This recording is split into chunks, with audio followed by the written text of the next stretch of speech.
Hoy voy a estar hablando de restauración, una restauración completa. Por cierto, no vi la imagen ahí, muy bonita. Diga conmigo, una restauración completa. ¿Cómo la restauración? ¿Completa? ¿Cómo? Completa. Y voy a estar hablando del profeta Jeremías. Jeremías significa el Señor levanta o el Señor inspira, Él te levanta. Jeremías, este profeta, vivió una época de cambio, de realineamientos geopolíticos y culturales globales, muy parecida a la época que estamos viviendo ahora, de unos movimientos globales de superpotencias y potencias de Estados Unidos, China, India, Rusia, movimientos que en aquel tiempo eran otras potencias, era Egipto, Babilonia, Siria, Persia, eran movimientos estratégicos de potencia que se estaban moviendo y estaban posicionándose en el mundo de esta época de Jeremías. He citado frecuentemente en el Nuevo Testamento al profeta Jeremías y creo que lo citan y es acorde también a la iglesia del último tiempo que estamos viviendo. Mira, se le conoce, teológicamente hablando, al profeta Jeremías como el profeta llorón. ¿Cuántos lo sabían? Y hablaba yo hace 2 semanas de bienaventurados, decía Jesús, los que lloran. ¿Recuerdas? Y la semana pasada el título era ¿por qué llora Jesús? Porque mismo Jesús, al menos en 3 veces relata la Biblia que Él derramó lágrimas, que Él lloró. Pues seguimos en la misma índole, hablando de Jeremías.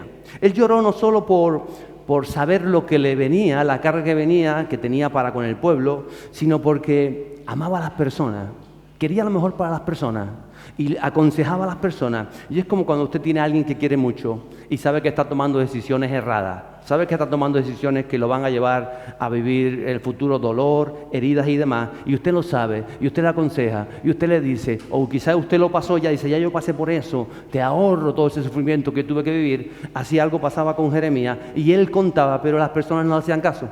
Los seres que quería decían, no, queremos vivir a nuestra manera, queremos hacer lo que nos gusta hoy, queremos hacer lo que nos da la gana, y por eso decía que eso entristecía a este profeta de Dios. Porque él sabía lo que acontecía, Dios se lo había revelado si el pueblo no cambiaba de actitud. Además, al profeta Dios le prohibió casarse y tener hijos. Sus amigos le dieron la espalda, él era llamado al sacerdocio, los otros sacerdotes predicaban cosas diferentes a lo que él decía de parte de Dios, predicaban, digamos, para ganarse el deseo del pueblo, para contentar los oídos de las personas, a veces pasa también en nuestro tiempo, y él hablaba todo lo contrario.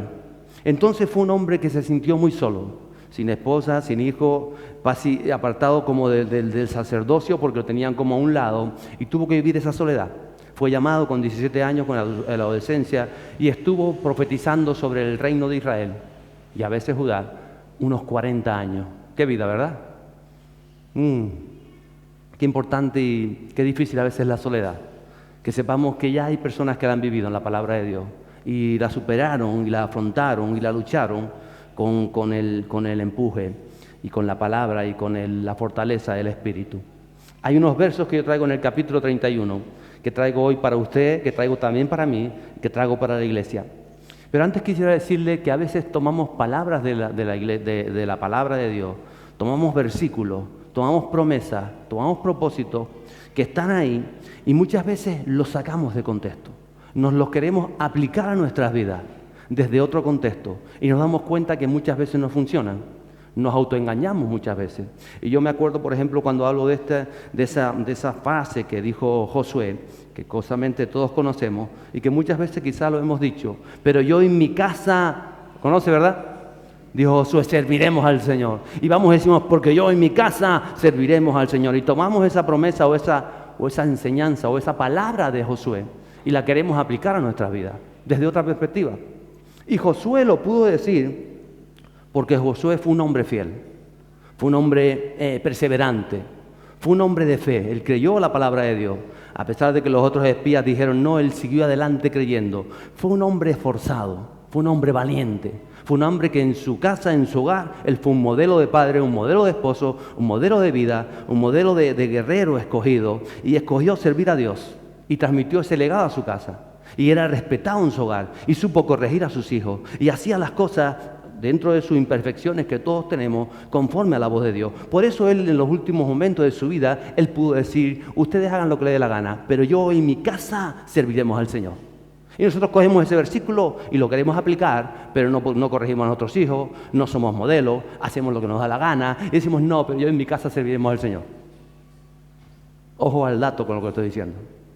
Por eso hay que ver el contexto y cómo tomamos las palabras de la Biblia. El capítulo 31 de Jeremías va dirigido en su origen claramente al reino de Israel, al pueblo de Israel. Pero está lleno de enseñanzas y principios que podemos aplicarnos como iglesia hoy para vivir esa restauración completa de la que yo le quiero hablar el día de hoy, que vivió la iglesia en el siglo I, en el libro de Hechos y está presente.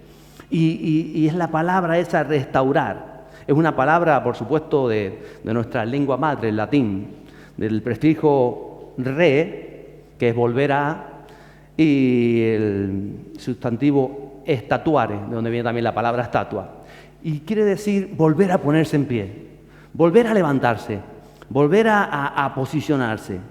Fíjese cómo era importante la palabra restaurar en el contexto bíblico, que los mismos discípulos, cuando ya Jesús resucita, cuando Él está dando las últimas instrucciones, los discípulos hablaban de restaurar el reino de Israel, porque ellos entendían todo esto del Antiguo Testamento.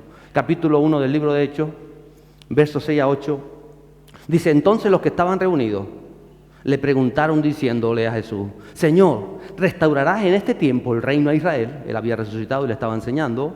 Y Jesús les dijo, no os corresponde a vosotros saber los tiempos ni las épocas que el Padre ha fijado con su propia autoridad. A veces queremos saber cosas que no nos compete a nosotros saber. A veces decimos, no, Dios me dice, no, hay cosas que a ti no te compete saber. Quizás te haces preguntas, ¿por qué esto en tu vida? ¿Por qué lo otro? Pero el mismo Jesús, cuando los discípulos le dijeron, vas a restaurar el reino ya. Dice, hay cosas que solo le compete al Padre Celestial. Dice el verso 8, pero recibiréis poder. Lo que le dice Jesús le deja las cosas más claras. Cuando el Espíritu Santo venga sobre vosotros y me seréis testigos en Jerusalén, en toda Judea, en Samaria y hasta allá, en una pequeña isla llamada Tenerife, o los confines de la tierra. Casi, ¿no? Porque estamos al final ahí de toda África. Aquí estamos nosotros. Entonces, los mismos discípulos en tiempo de Jesús esperaban la inminente restauración político-militar religiosa del reino de Israel. Que por cierto, hasta estos días han estado cayendo misiles de Gaza a Israel y de Israel a Gaza. Pero Jesús nos da una misión más grande. Siempre la visión de Jesús va más allá de lo que vemos nosotros. Es más sublime, sobrepasa nuestros valores humanos y abarca todo lo que nosotros a veces, lo emocional que nosotros vivimos. Jesús está hablando de la restauración del hombre y la mujer a su identidad, a su posición, a su autoridad. Dice, cuando el Espíritu Santo sea derramado sobre vuestras vidas, cuando os llene, no solo sobre Jerusalén, sino van a tener autoridad allí donde esté mi pueblo, allí donde esté mi gente, allí donde esté mi iglesia, hasta los confines de la tierra. Diga usted conmigo, yo estoy, ¿dónde estoy yo? En las Islas Canarias, que son bonitas, preciosas. Bueno, estamos en Tenerife, ¿verdad? ¿Dónde estamos? En Tenerife. Pues hasta aquí usted tiene la autoridad que le fue concedida por Dios en este tiempo, por Jesús, a su pueblo, a los que creen. De eso se trata. Por eso la restauración tiene que ver con levantarte, con posicionarte como hijo de Dios, como hombre y mujer del reino de los cielos, aquí donde Él te establece sobre la tierra.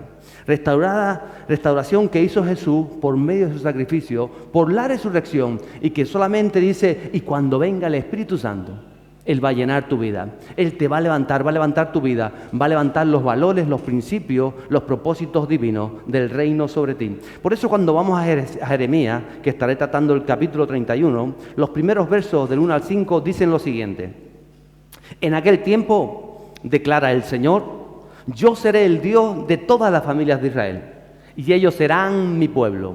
Así dice el Señor, ha hallado gracia en el desierto el pueblo que escapó de la espada, Israel, cuando iba en busca de su reposo.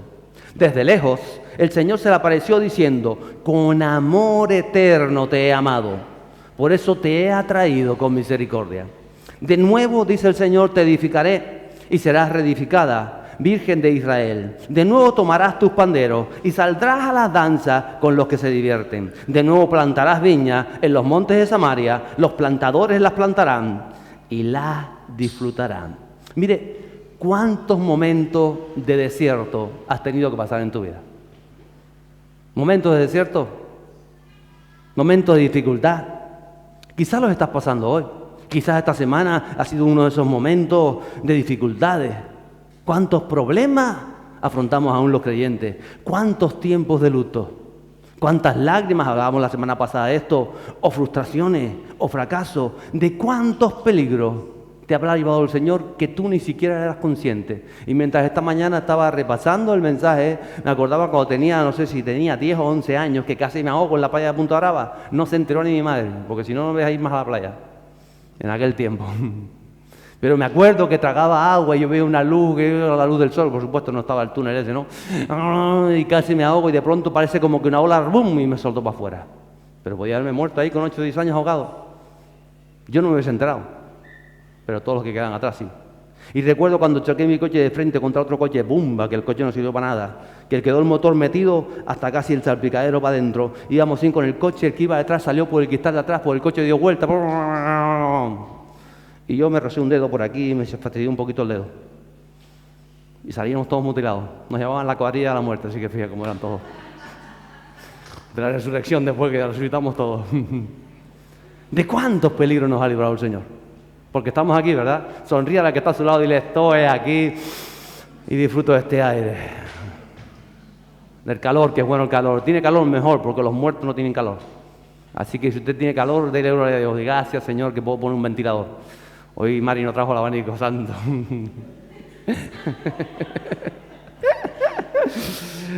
¿De cuánto nos ha librado el Señor? ¿Cuántas meteduras de patas como el pueblo de Israel? Y los hizo atravesar el desierto. ¿Cuántas decisiones necias hemos tomado? Insensatas. Y hemos tenido que afrontar las consecuencias. No solo cuando teníamos a Dios, sino aún cuando no teníamos este Dios personal o no conocíamos a un Dios de manera personal. Aún Él ya nos conocía a nosotros. Por eso le está diciendo al pueblo, como te dice a ti hoy, con amor eterno te he amado.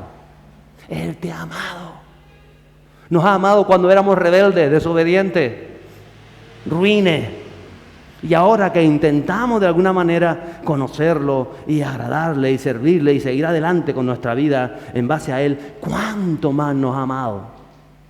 Porque no nos ama ahora más que antes, porque siempre nos ha amado. Porque aunque nosotros no le conocíamos a Él, Él nos ha conocido en el momento que fuimos concebidos. Él ya nos conocía. Sabía cómo iban a ser tus ojos. Sabías si tenías el pelo rizado o el pelo liso. Sabías cuántos hermanos ibas a tener en la tierra. Él sabía, porque Él es nuestro Dios y Padre. Él siempre ha tenido misericordia de nosotros. Desde el vientre, cuando tú no eras consciente, ya Él era consciente de ti. Era consciente de este día, donde tú estabas hoy aquí, porque has decidido, de alguna manera, acercarte más a Dios. Conocerle un poco mejor. Dice, su misericordia te ha atraído. La misericordia de Dios nos ha atraído. No podemos dejar de intentar conocerle un poco mejor. Claro que nos equivocamos, claro que caemos, claro que somos imperfectos, pero nos levantamos y seguimos adelante. Nos levantamos y seguimos adelante. Diga conmigo, me levanto y sigo adelante. Dígalo, me levanto y sigo adelante. Me levanto y sigo adelante. ¿Por qué? Porque tenemos un Dios grande, un Dios poderoso, un Dios que quiere que cada día tengamos ese contacto con Él, que cada día nos enamoremos más de Él, porque solamente es el amor el que va a dejar que deje muchas cosas atrás para lanzarte a sus brazos. Dice, Él te edificará de nuevo y de nuevo te alegrarás con los que se gozan. Dice, de nuevo plantarás viña, de nuevo volverás a trabajar con alegría, de nuevo tus proyectos vendrán a tu mente, tus ideas, aquello que Dios ha puesto en tu corazón, dice, y podrás disfrutar del fruto de tu labor, de tus logros en las manos del Señor, de una relación cercana con Dios, de una relación íntegra, de una relación real, viva, porque a eso nos ha llamado el Señor. Y eso es cuando hablamos de restaurar completamente una vida. El Señor nos ha cuidado, vuelvo y digo, cuando éramos rebeldes, mientras pasábamos necesidad, cuando nuestro ego nos dominaba. ¿Cuánto más ahora que Él nos quiere juntar? Él nos restaura al plan original y nos fortalece. Él está formando en nosotros, amada iglesia, adoradores en espíritu y en verdad, porque es lo que busca el Padre Celestial. Los versos 6 a 8 dicen lo siguiente: porque habrá un día en que clamarán los guardas en la región montañosa de Efraín. Región montañosa de Efraín. Recuerde cuando yo hablaba de los montes. Ese significado, hago aquí un paréntesis, ese significado que es los montes, no quiere decir que se vaya a subir al Teide o a la montañeta, sino que cuando la Biblia habla de los montes, habla de la posición de autoridad. Un monte puede estar en su habitación cuando usted está delante de Dios, en intimidad con Dios. Ese es un monte. Ahí donde usted recibe la autoridad para poder afrontar los problemas de la vida, las circunstancias de la vida, donde usted recibe sabiduría. Por eso está hablando aquí de los montes. Dice, clamarán los guardas en las regiones montañosas. Es decir, en tu lugar de intimidad, en tu lugar de encuentro con Dios. Ahí donde lo hagas. Dice, levantaos y subamos a Sión, al Señor nuestro Dios. Verso 7, porque así dice el Señor, gritad con alegría por Jacob y dad voces por la primera de las naciones. Proclamad, dad alabanza y decid, oh Señor, salva a tu pueblo. ¿Sabe esta frase lo que significa, verdad? Hosana, hablamos de Hosana hace unos tiempos atrás. Hosana, que es, oh Señor, salva a tu pueblo, al remanente de Israel. Verso 8, he aquí yo los traigo del país del norte y los reuniré de los confines de la tierra, entre ellos los ciegos, los cojos, la mujer encinta y también la que está dando a luz. Una gran compañía volverá aquí, ahí volverá. Aún la que dio a luz la semana pasada, abuela, felicidades, una vez más. Está hablando de despertar, está hablando de avivamiento, está hablando de levantarse y subir a Sión. Sión representa en la palabra de Dios la iglesia, esa fortaleza. Cuando Él establece la iglesia en sus apóstoles y la iglesia primitiva, Sión representa la iglesia, la fortaleza que levantó David en Jerusalén. Era el castillo, era la fortaleza, el baluarte de David, el rey de la alabanza, el rey de la adoración, el rey que tenía un corazón al final de Dios, que no fue perfecto, que cometió sus errores, que muchas veces cayó, pero que su corazón era conforme al de Dios, porque era un corazón arrepentido. Ya está hablando ahí de venir a Sión, de despertar Sión, de subir. Vuelvo y le digo, simboliza a la iglesia, venir a Dios, ahí donde el Espíritu Santo se derrama, donde se manifiesta como familia, donde podemos ver al que está a tu lado. Vuelve a mirar al que está a tu lado, sonríele, dile qué bonitos tus dientes, y no tiene mascarilla. Bueno, a lo mejor lo tienes torcido, puedes decir algo bonito, y los ojos entonces. Es Sión, el pueblo de Dios que se establece, la comunión de los unos con los otros, el despertar de la iglesia. Allí donde dice la palabra de Dios, Él envía salvación. Mirad cuán bueno y cuán delicioso es caminar juntos y habitar en armonía, porque Él envía bendición. Hablábamos hoy de sanidad, sanidad para esas bocas y esas llagas que han de ser sanadas y son sanadas en el nombre de Jesús. Y aquí venimos de todo sitio. Vienen de Colombia, de Cuba, de Venezuela, de Canarias, de otras islas, de la península, de los confines de la tierra. Y hemos venido ciegos, y hemos venido cojos, y hemos venido mutilados, y embarazadas, y dando a luz, nunca mejor dicho. Vienen porque Él les trae, porque la presencia de Dios te trae. Dice el verso 9, con llanto vendrán, hablábamos llanto las 2 semanas pasadas, y entre súplicas los guiaré, dice el Señor, los haré andar junto a arroyos de agua, por camino derecho, en el cual no tropezarán, porque soy un padre para Israel, y Efraín es mi primogénito. Qué importante esto. ¿Sabe que Efraín no fue el primogénito de Israel, verdad?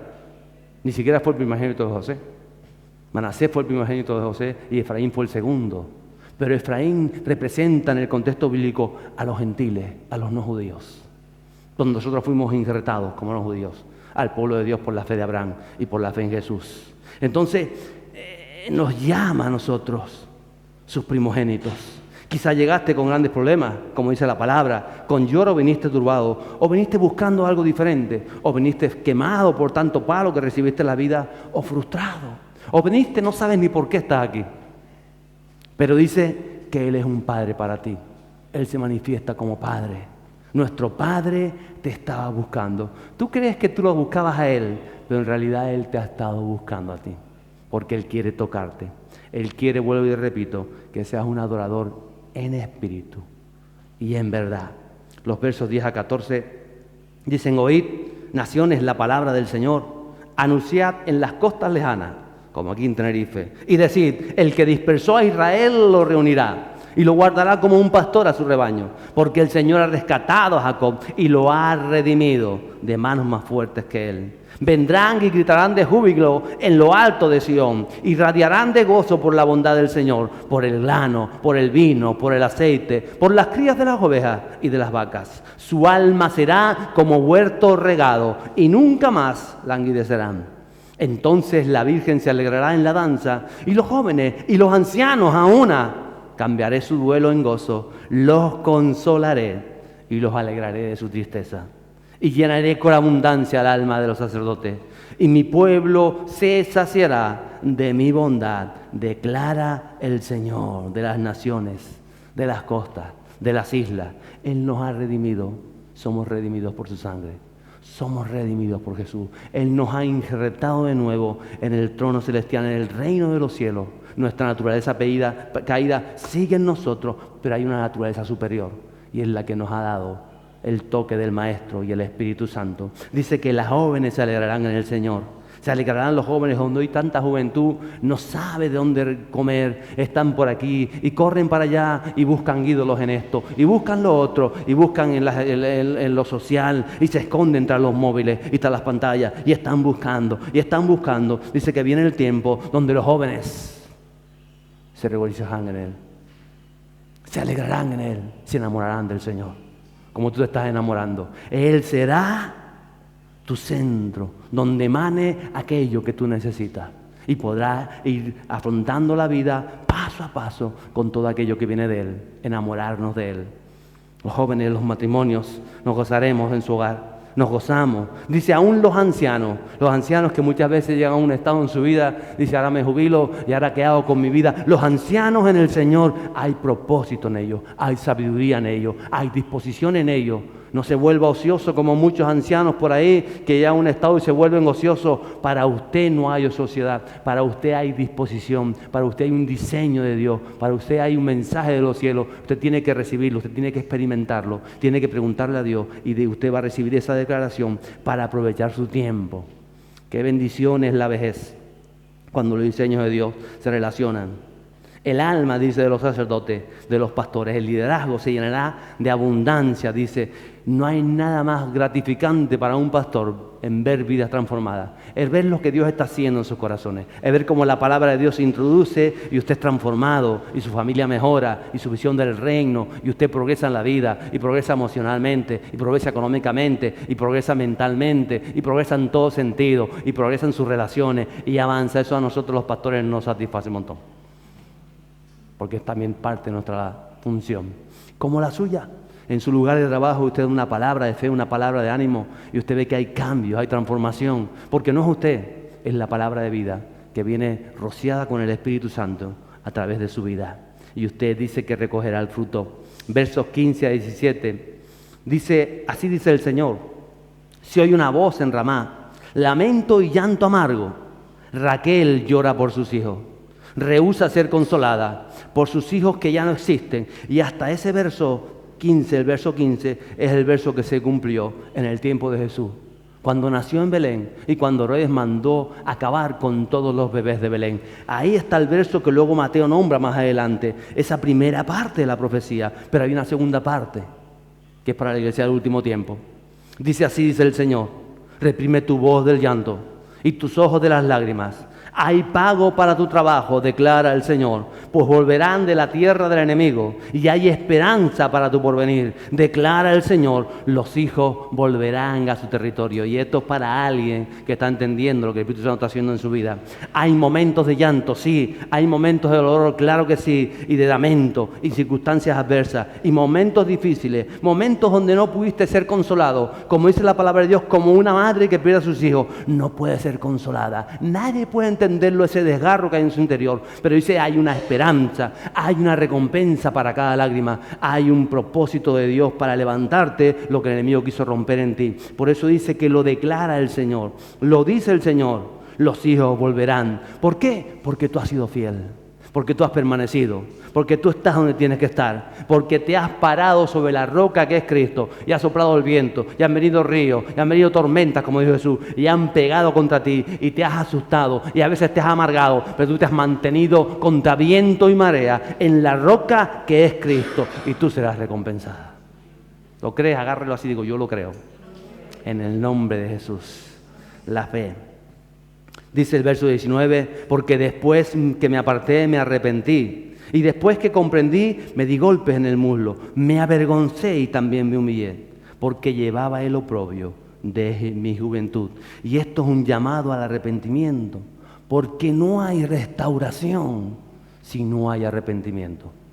No, es imposible. Si no hay convicción de pecado, de reconocer mis faltas, de reconocer mis imperfecciones, de reconocer mis deseos ajenos al propósito de Dios, una vez que conozco a Dios, hay una decisión firme de querer corregirme, de querer ordenar mi vida, de ser transformado, de aceptar la palabra de Dios y la gracia de Dios. Si no hay esto, no hay restauración.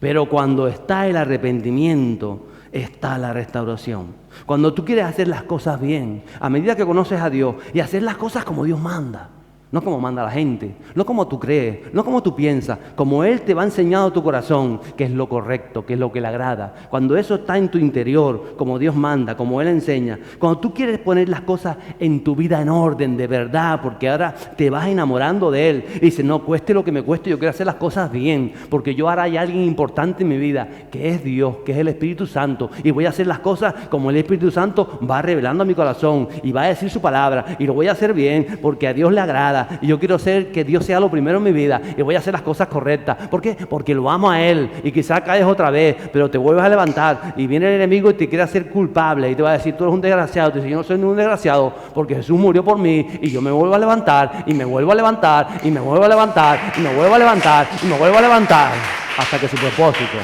se complete en mi vida y Él te restaurará. Pero dice que primero el pueblo se avergonzó y se humilló delante de Dios. Se rindió delante de Dios.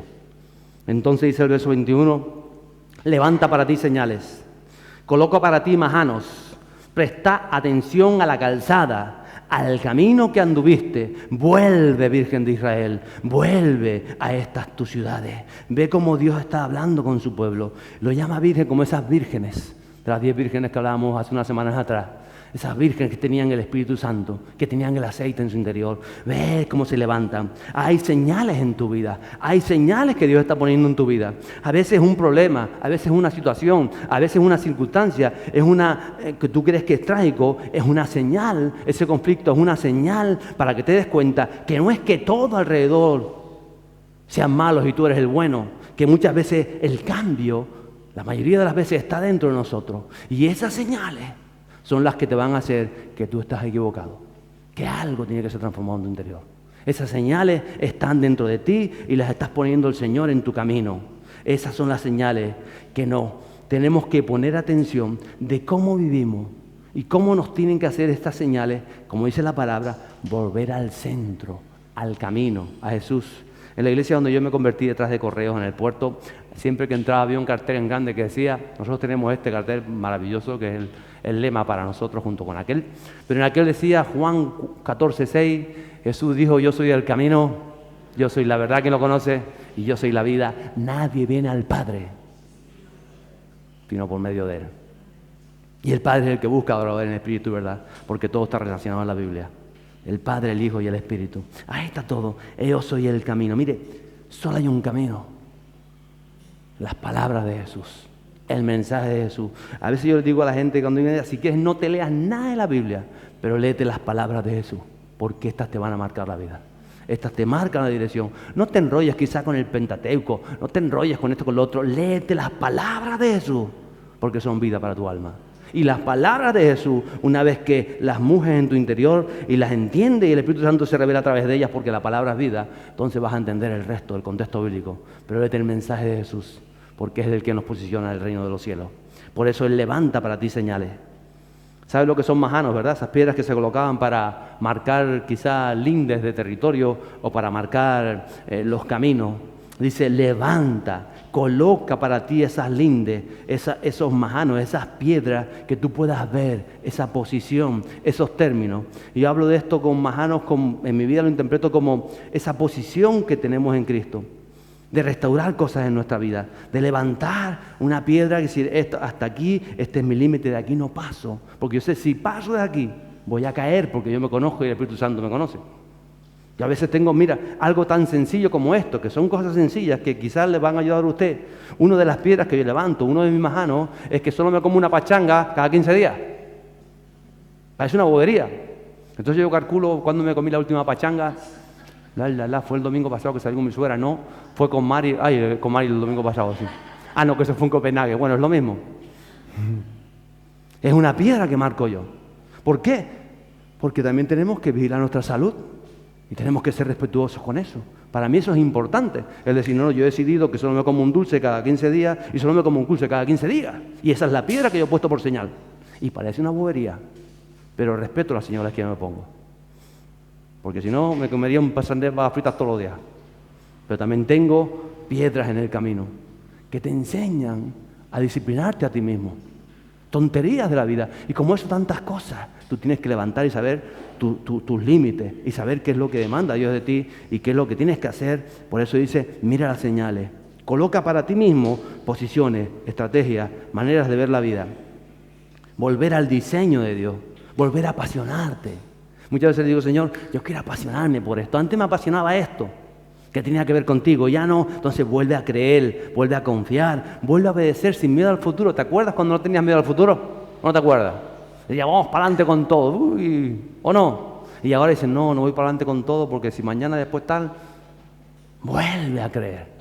¿O no, chicos? Vuelvan a creer. Vuelvan a creer. No tengan miedo al futuro, porque el futuro solamente lo conoce Dios y lo derrama a sus hombres y a sus mujeres. Asume lo que venga con visión de reino. Vuelve a obedecer sin miedo. Romanos 8:28 dice, y sabemos que para los que aman a Dios, y yo sé que usted está en ese camino de amar a Dios, y sabemos que para los que aman a Dios, todas las cosas cooperan para bien. Esto es, para los que son llamados conforme a su propósito. El propósito de Dios para esta tierra, el propósito de Dios para su hogar, para su casa, para su vida. Si usted lo ama y cada día quiere enamorarse más de Él, todo eso va a operar para bien. Y Jeremías lo sabía. Él escribe en el verso 33 de ese capítulo 21, dice, porque este es el pacto que haré con la casa de Israel después de aquellos días, declara el Señor.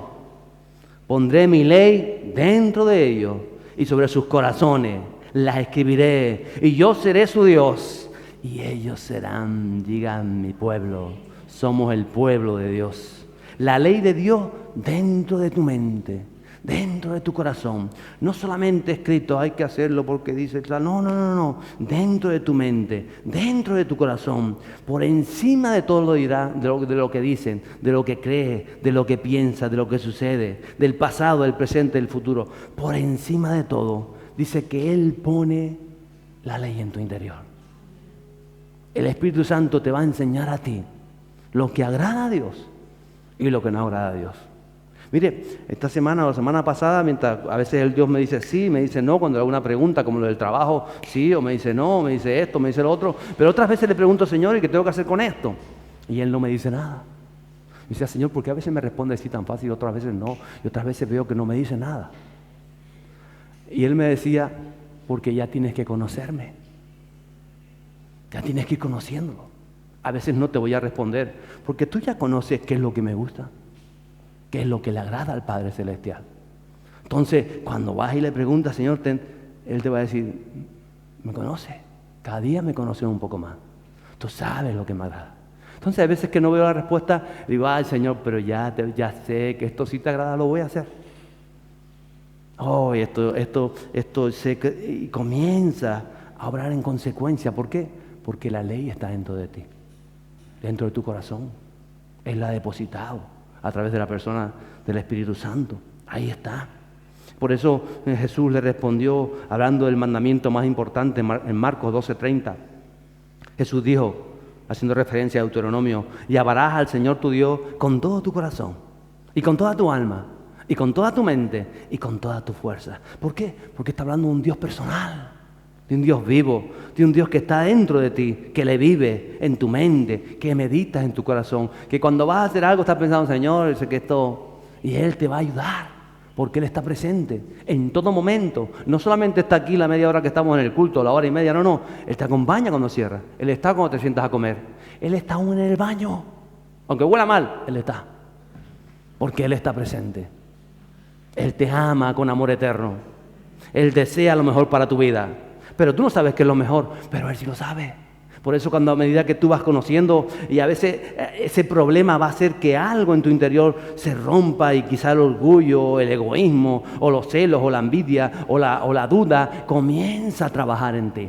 Por eso Él lo permite, porque Él quiere trabajar por encima de todas las cosas en tu interior, para transformarte, para restaurarte a lo completo que viene de Dios. Y no estamos completos si el Espíritu Santo no nos llena, porque es la persona del Espíritu Santo la que quiere llenar nuestro interior.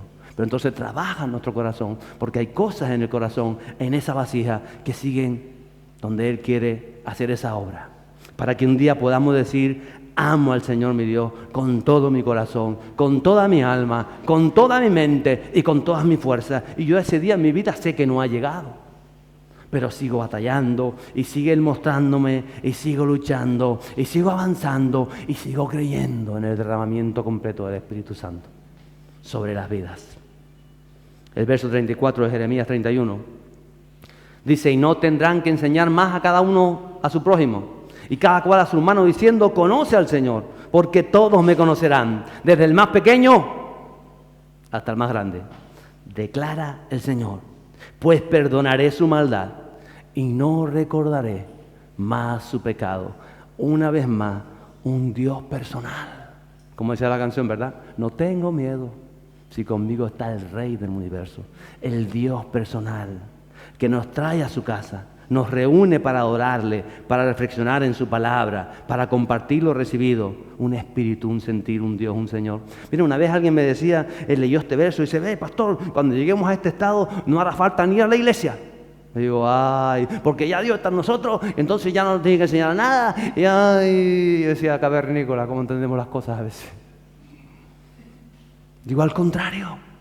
Cuando llegues a ese estado donde daba tu corazón, donde el Espíritu Santo te revela, vas a tener deseos de estar más de lo que estás ahora, porque vas a querer estar con tus hermanos, porque tú sabes que allí es vida, bendición y vida eterna, porque ya sabes que el Espíritu Santo, ¿de qué te va a hablar? De la comunión, de rozar quizá uno con otro, pero de amarte y de extenderte y de estar juntos y de adorar juntos a Dios y de alabar a Dios. Vas a querer estar más de lo que estás ahora. Y dice: así, pastor, pues no sé si querré llegar a ese estado. Claro que sí. El Espíritu Santo hablando en nuestras vidas. Escribía el apóstol Pablo lo siguiente en Efesios 4. Yo pues, dijo el apóstol desde la cárcel de Roma, yo pues, prisionero del Señor, os ruego que viváis de una manera digna de la vocación con que habéis sido llamados. Tenemos que aprender a vivir la dignidad del cristiano, la dignidad del mensaje de Cristo del Evangelio. Dice: con toda humildad y mansedumbre, con paciencia, diga conmigo, con paciencia. ¿Con qué? Con paciencia. Hay que aprender a vivir con paciencia. No quedamos todos desesperados. Eso que corran otros. Te corra cuando tenga que correr. Y tenga paciencia cuando tenga que tener paciencia. Sigue diciendo: soportando uno a otro. ¿En qué? En amor. Dile que está a tu lado. No, al que está a tu lado no, que viene contigo. Tú, al que está detrás, te voy a tener. Mari, te soporto con amor. ¿Qué voy a hacer? Soporto hasta mi suegra. Voy, santo bendito.